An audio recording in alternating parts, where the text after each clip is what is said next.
Lloyd Direct Cool Refrigerator. இப்போ eyes ready, அதுவும் 29 மினிட்ஸ்ல.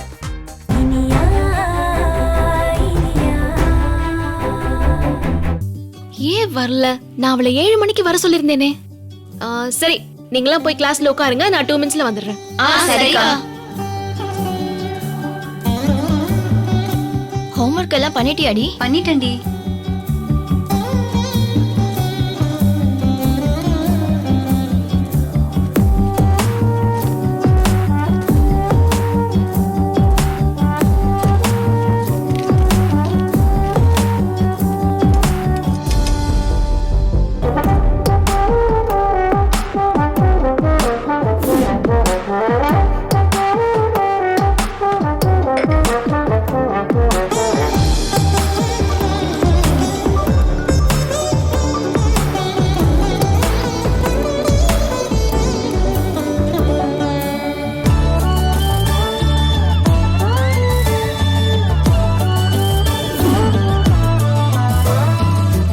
நேத்து அல்ஜீப்ரால யாரோ டவுட் கேட்டிங்களே, யாரு? நான்க்கா. நீயுமா? சரி, இப்ப சொல்றேன், 2 பேருமே எழுதிக்கோங்க. ஓகேக்கா.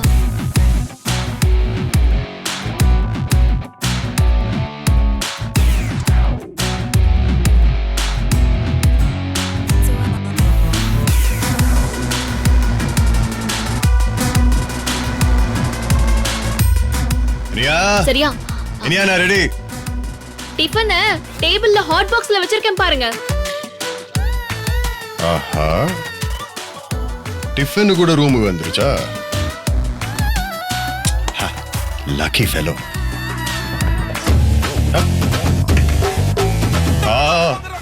இனியா என்ன பண்ணி வச்சிருக்க? பார்த்தா தெரியலையா? உப்மா. இதெல்லாம் ஏன் இனியா பண்ண? ஐயோ. கேர்ள்ஸ், நீங்களாம் படிச்சுட்டே இருங்க, நான் இத வந்துடுறேன். சரிக்கா. வா. என்னது இது? என்னங்க? ஐயோ மம்மி, எதுக்கு இப்படி சலிச்சுக்கிறீங்க? இனியா ஒரு மனுஷனை பழி வாங்குறதுலயும் ஒரு நியாயம் வேண்டாமா?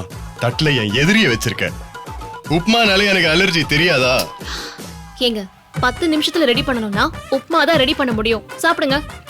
இல்லனியா, உப்மா சாப்பிடுறதுனால ஒண்ணும் ஆயிடாதுங்க. அது ரொம்ப எனர்ஜியான ஃபுட் தான்.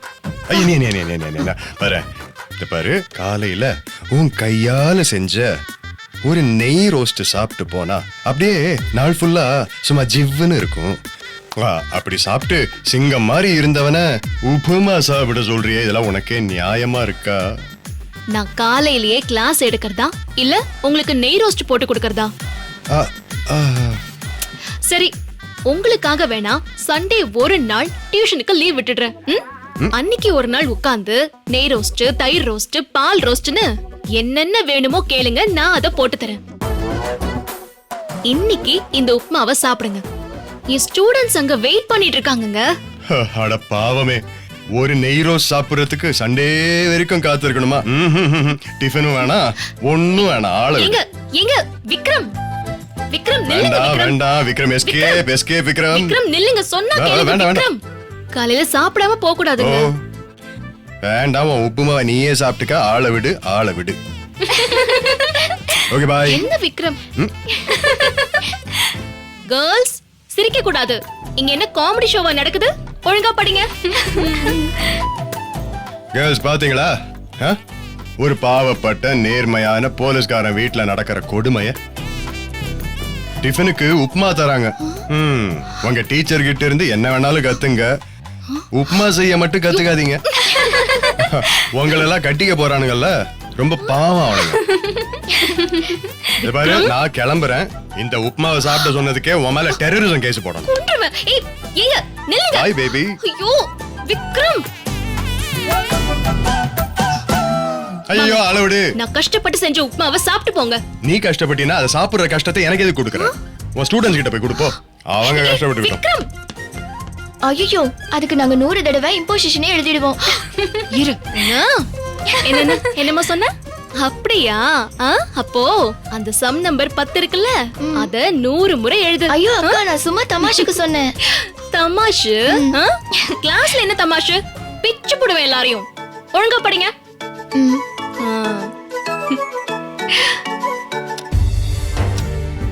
மணி 7:30 ஆயிடுச்சு. ஏன் இன்னும் திவ்யா வரல? 7 மணிக்கே வர சொல்லிருந்தோமே, திவ்யா ஏன் இன்னும் வரல? அக்கா குட் மார்னிங்க்கா. ஏய் பட்டாசு, என்னடா ஆளையே காணோம்? அம்மா, உன் வீட்டு பக்கத்துல திவ்யாவை பாத்தியா?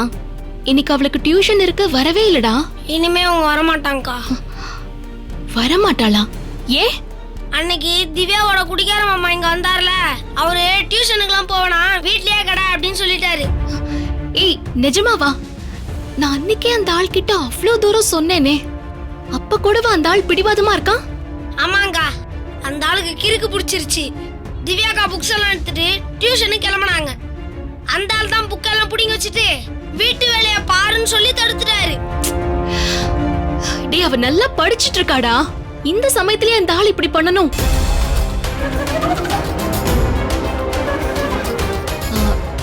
கேர்ள்ஸ், நீங்கலாம் படிச்சுட்டே இருங்க, நான் இப்ப வந்துடுறேன். சரியா? சரிக்கா. டேய் பட்டாசு, உனக்கு திவ்யா வீடு தெரியும்ல? தெரியும். என் கூட வா.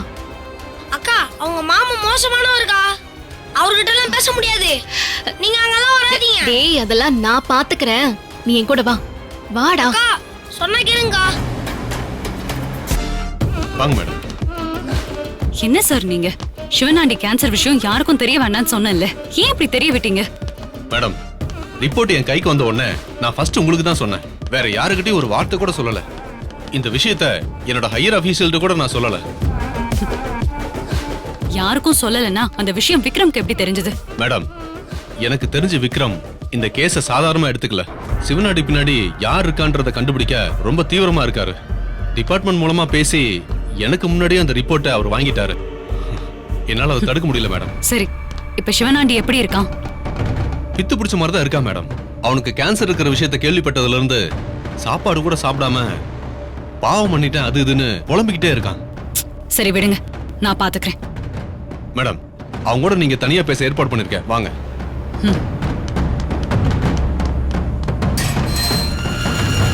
வாங்க மேடம், ரொம்ப லேட் பண்ண வேண்டாம். நீங்க வர்றதுனால சிசிடிவில நான் ஆஃப் பண்ண சொல்லியிருக்கேன். ஓகே.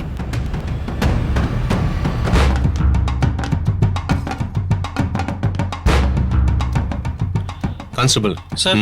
சரிங்க சார். மேடம், நீங்க பேசிட்டு இருங்க, நான் வெளியில வெயிட் பண்றேன்.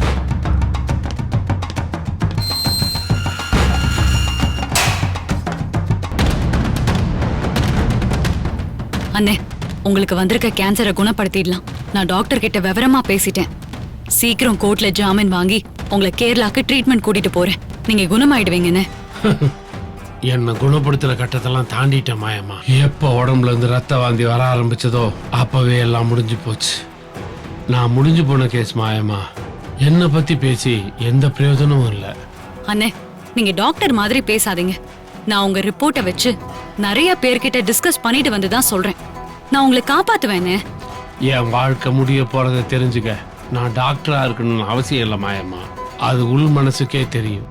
எனக்கு உள்ளுக்குள்ள கொஞ்ச நாளாவே நான் ரொம்ப நாள் உயிரோட இருக்க மாட்டேன்னு எனக்கே தெரியும். இங்க பாருங்கண்ணே, உங்களை காப்பாத்த வேண்டியது ஏன் பொறுப்பு. நான் நிச்சயம் காப்பாத்துவேன்.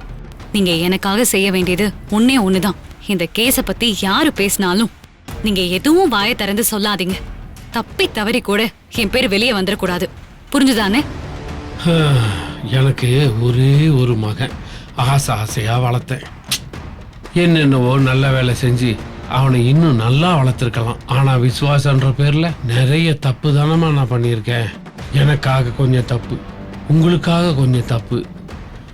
பண்ண தப்பெல்லாம் யோசிச்சு பார்த்தா தூக்கமே வரமாட்டேங்குது. 1-2 பாவமா பண்ணியிருக்கேன். நான் பண்ணது எல்லாமே பாவம் தானே. அண்ணே, ஏன் நான் சொல்றத கேட்காம நீங்க ஏதேதோ பேசிட்டு இருக்கீங்க? நான் சொல்றத கொஞ்சம் கேளுங்க. உங்க குடும்பம் எப்பவுமே கஷ்டப்படாது. அது ஏன் பொறுப்பு. உங்க பிள்ளைய நல்லா படிக்க வைக்க வேண்டியது என்னோட பொறுப்பு. நான் பாத்துக்கிறேன்னு. எதுல இருந்து வேணா காப்பாத்தலாம். ஆனா பாவத்துல இருந்து யார் காப்பாத்த முடியும் சொல்லுங்க? பாவத்தோட சம்பளம் மரணம்னு சும்மாவா சொல்லி வச்சாங்க? நான் நிறைய பாவம் பண்ணிட்டேன். என் பையனுக்கு நான் வெறும் பாவம் மூட்டையை தான் சேர்த்து வச்சிருக்கேன். நான் செஞ்ச பாவம் எல்லாம் என் பையனை என்ன பாடுபடுத்த போகுதுன்னே தெரியல. நான் செஞ்ச பாவத்துக்கெல்லாம் உடனே ஏதாவது செஞ்சு விமோசனம் தேடணும். மா, நீங்களும் இனிமேல் பாவம் பண்ணாதீங்க. எல்லாத்தையும் நிறுத்திடுங்க. இல்ல மேடம் டைம் ஆயிடுச்சு, நாம இன்னொரு நாள் பேசிக்கலாம். அண்ணே, நான் சொன்ன விஷயம் ஞாபகம் இருக்கட்டும். யாருக்கிட்டையும் நம்ம கேஸ் விஷயமா வாயை திறக்காதீங்க. மத்த விஷயத்த நான் பாத்துக்கிறேன். Constable sir. Yes sir. கூட்டு போ. அண்ணே, சொன்னது ஞாபகம் இருக்கட்டும். என் பாவத்தெல்லாம் நான் எங்க கொண்டு போய் கழுவ போறேனோ தெரியல. நான் செஞ்ச பாவமெல்லாம் என் குடும்பத்து தலையில் தாம்மா விழும். நான் பண்ண பாவத்துக்கு உடனே விமோசனம் பண்ணும். வாயா.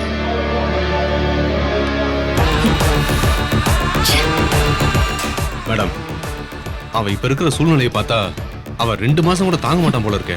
போட்டும் விடுங்க. அவன் போனா அவனோட எல்லா உண்மையும் சேர்ந்து போயிடும். பணம் மிச்சம்தான். ஆனா அவன் பண்ண பாவத்துக்கு உடனே விமோசனம் பண்ணணும்னு புலம்பிட்டே போனான் பாருங்க, அங்கதான் இடிக்குது. சரி வாங்க மேடம், போலாம்.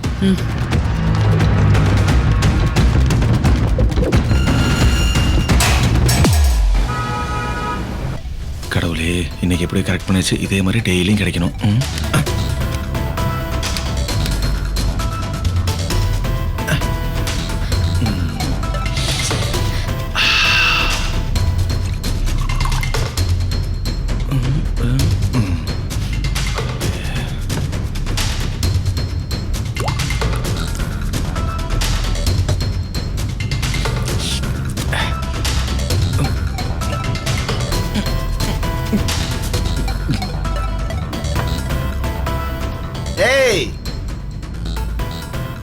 ஒரு ஆம்லெட் கிட்ட எவ்வளவு நேரம் ஆகுது? சீக்கிரமா கொண்டு வாடி.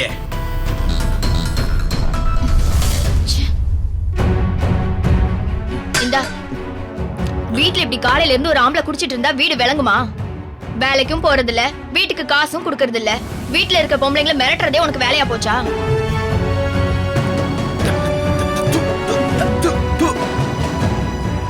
ஏண்டி உப்ப இப்படி தூக்கி கூட்டியிருக்க?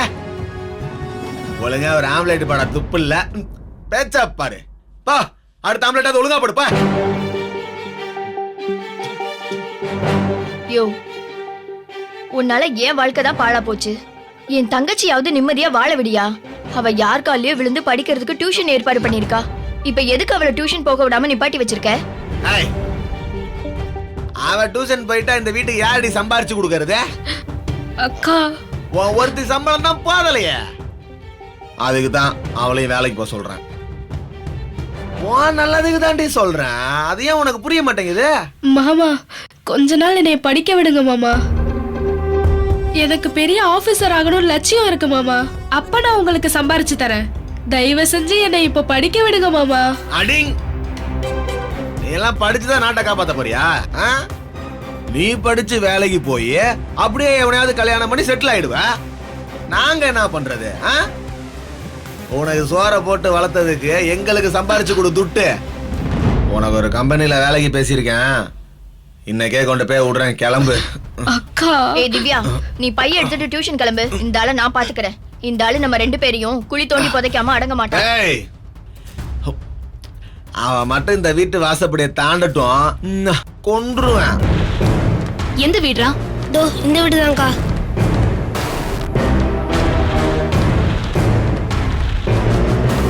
திவ்யா, திவ்யா, திவ்யா. ஏய், யார் அது காலங்காத்தால வாசல்ல நின்னு கூவிட்டு இருக்கறத? திவ்யா, வெளிய வா திவ்யா. ஏய், யாரு திவ்யா? டேய், இந்த வீடு தானே? ஆமாங்கா. அக்கா, ஹே வாங்க திவ்யா. வாங்க. யாரு திவ்யா? அக்கா இங்க வாக்கா. இவங்க தான் எனக்கு டியூஷன் சொல்லி கொடுக்கறாங்க. அப்படியா? வணக்கம் மேடம். ரொம்ப நன்றிங்க. கடவுள் மாதிரி வந்து காசு வாங்காம என் தங்கச்சிக்கு டியூஷன் சொல்லி தரீங்க. ஆனா இந்த பாவி அதுக்கு கூட அனுப்ப மாட்டேங்கிறான். என் வாழ்க்கையை தான் கெடுத்து பாழாக்கிட்டான். இந்த பொண்ணையாவது படிக்கிறதுக்கு அனுப்பி நல்ல நிலைமைக்கு கொண்டு வரணும்னு பாக்குறேன். அதுக்கும் விட மாட்டேங்கிறாமா. சரி, நான் வந்து கேக்குறேன். வாங்க.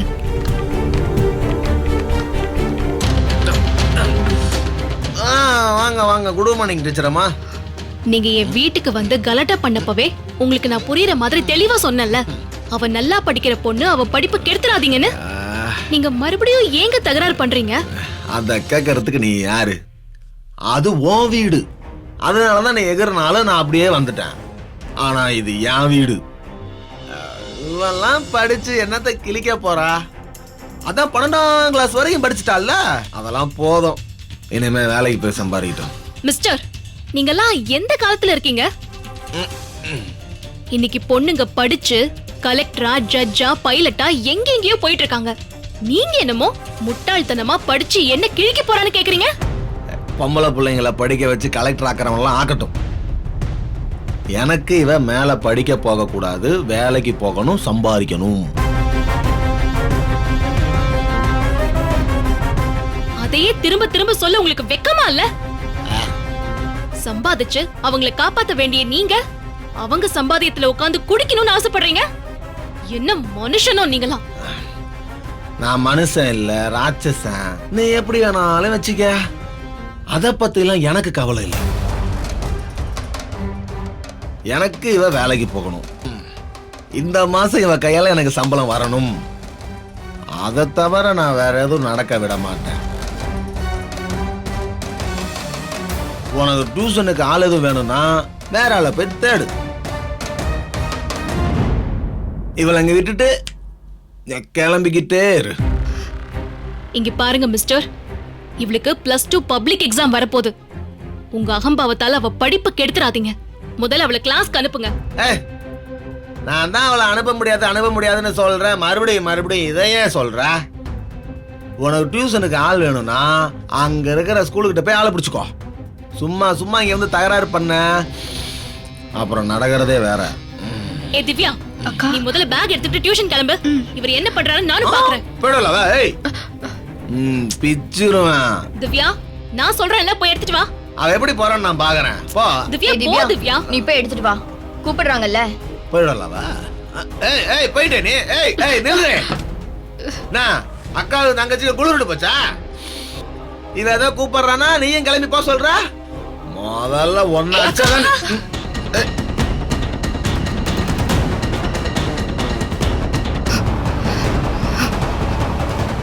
இன்னொரு தடவை அவங்க மேல கைய வச்ச தொலைச்சு. ஏண்டா பொம்பளை அடிக்கிறதுக்கு கை வாங்குற? உனக்கெல்லாம் புத்தி இல்ல? ஓ, பொம்பளை திருப்பி அடிக்க மாட்டாங்கிற தைரியம் தானே உனக்கு கை வாங்க வைக்குது. உங்க வீரத்தெல்லாம் கை வாங்குறதுல காட்டாதீங்க. வீட்டுல இருக்கிற பொம்பளைங்களெல்லாம் நல்லபடியா கண் கலங்காம பாத்துக்கிறதுல காட்டுங்க. உலகத்துல ஆம்பளைக்கான அர்த்தம் எல்லாம் மாறி ரொம்ப நாள் ஆச்சு தெரியுமா? சும்மா உதார் விட்டுட்டு இருக்கிறவங்க ஆம்பளை கிடையாது. தான் கட்டிக்கிட்டு வந்த பொண்ண தைரியமாவும் சுதந்திரமாவும் வச்சிருந்து அவளுக்கு தன்னம்பிக்கைய உண்டாக்கி அவ விரும்புற சுதந்திரமான வாழ்க்கைய வாழ வைக்கிறவன் தான் உண்மையான ஆம்பளை. வெளி உலகம் எவ்வளவு மாறி இருக்குன்னு போய் பார்த்துட்டு வந்து அப்புறம் உங்க உதாரணம் விடுங்க. போங்க. ஏய், நான் யார் தெரியுமா? என் கையே பிடிக்கிற நீ. இத பார், நான் கோட்டை அடிச்சா வேற ஆளு, ஆப் அடிச்சா வேற ஆளு. நான் என் பொண்டாட்டிய அடிப்பேன், மிதிப்பேன், என்ன வேணா பண்ணுவேன். நீ யாரு அதை கேக்குறதுக்கு? நான் யார் தெரியுமா? என் புருஷன் யார் தெரியுமா? என் புருஷன் பேரு Vikram, police inspector.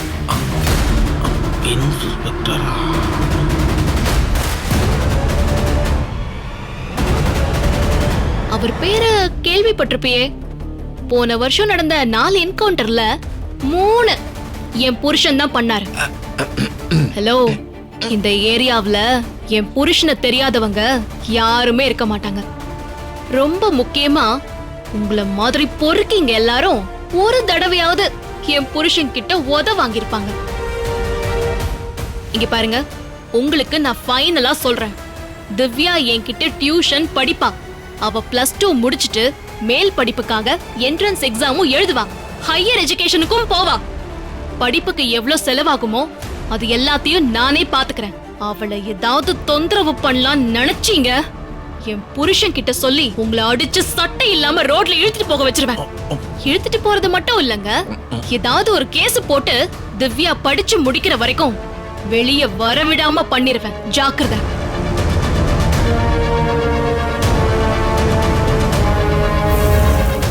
Saregama TV shows Tamil YouTube சேனல்ல லைக் பண்ணுங்க, கமெண்ட் பண்ணுங்க, ஷேர் பண்ணுங்க, சப்ஸ்கிரைப் பண்ணுங்க.